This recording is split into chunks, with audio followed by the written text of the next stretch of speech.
If you have received an email from PeoplePerHour saying congratulations, your profile changes have been accepted, but you are still unable to send proposal, then let me explain what is actually happening. So if you have done any changes on your profile and submitted it, you will get an email from PeoplePerHour which says, after carefully reviewing your profile, our team has accepted the changes you made. That does not mean your account is approved yet.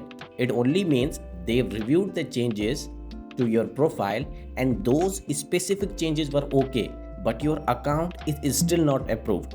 Now, if you see their official forum, the PeoplePerHour team explained it very clearly here. If you can see that they have mentioned that sometimes the changes you made to your application are accepted, but the application overall is still rejected. And they also mention something very important, that there is no appeal process. So in case if your application get rejected, you must wait 3 months before reapply. They do this because they receive a very high volume of application, and if you see jobs on their website, they are very specific compared to other freelancing platforms like Fiverr and Upwork. So they really limit new freelancer to protect existing sellers.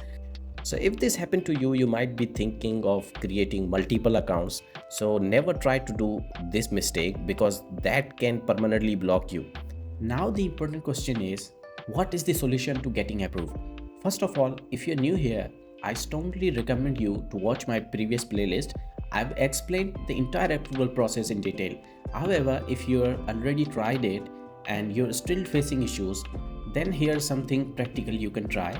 So whenever you are going to create your profile, try adding high demand, high level skills such as blockchain development, mobile app development, or other advanced technical skills, because the profile with strong in demand skill may have a better chance of getting approved, and then you can start bidding. So that's all for today. If you found this video helpful, don't forget to subscribe. If you have any questions, you can comment down below. I will try my best to respond as soon as possible. Thanks for today. I will see you in the next one.